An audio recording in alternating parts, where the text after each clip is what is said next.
وبعد هذا المقطع راح تكوني فنانة بعجينة السمبوسة البيتية. ووصفتنا اليوم سمبوسة بعجين بيتي بنكشة رمضان بأدق التفاصيل، والأحلى إنها مقرمشة وما تشرب زيت. أتعب وأنا أقول تجنن. اللهم بلغنا رمضان وأعنا على الصيام والقيام. ويلا نكمل سلسلة مفرزنات رمضان. على العجانة حطيت 1.5 كيلو دقيق، ملعقتين صغيرة من ملح الهيمالايا الوردي، ملعقة صغيرة سكر أبيض، ملعقة كبيرة نشا. النشا بيعطي قرمشة للعجينة وما يخليها تشرب زيت أثناء القلي. كوب حليب سائل 300 ملي، كوب زيت 200 ملي، وسمن نباتي 100 ملي، موية 350 ملي. العجينة موزونة وناجحة بأدق التفاصيل. ونحط كل المكونات على بعض ونعجنها بالعجانة. وفي حال كنا بنعجن يدوي ضروري نصب المكونات السائلة بالتدريج ونعجن. وبعد ما تعجنت العجينة طبطبتها شوية عشان يسهل علينا الاستخدام، ورشيتها بالدقيق وغلفتها بالنايلون، وحطيتها في الكيس عشان اطمن ما يوصلها هواء وتنشف العجينة. ونتركها على جنب ترتاح نص ساعة، ونبدأ نجهز الحشوة. طبعا العجينة مناسبة لجميع حشوات السمبوسة، لكم الحرية في اختيار الحشوة. أنا بسوي حشوة أجبان ميكس. حطيت جبنة سايلة وحطيت عليها جبنة شيدر مبشورة، وحطيت جبنة موزاريلا مبشورة، وحطيت قليل شيب مقطع، وحطيت ملعقة صغيرة من البهارات الإيطالية وملعقة صغيرة فلفل مجروش، ومقلب جميع المكونات مع بعض. والآن طلعت العجينة من الكيس بعد ما ارتاحت. العجينة ولا غلطة، متماسكة وما تلصق في اليد.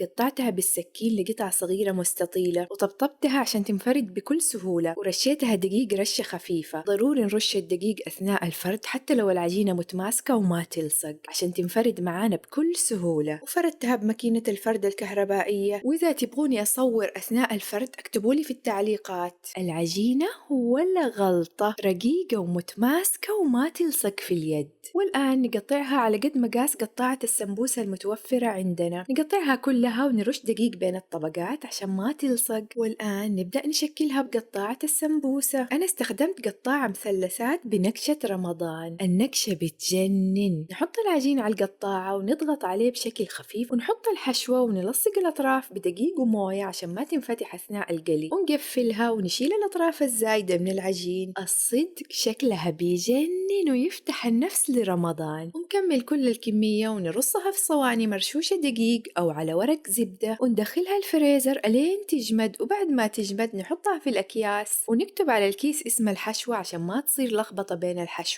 وبكده نكون وصلنا لنهاية المقطع. أتمنى يكون عجبكم، وتسعدني آراءكم واقتراحاتكم في التعليقات. ولا تنسوا الضغط على زر اللايك والاشتراك. باي باي.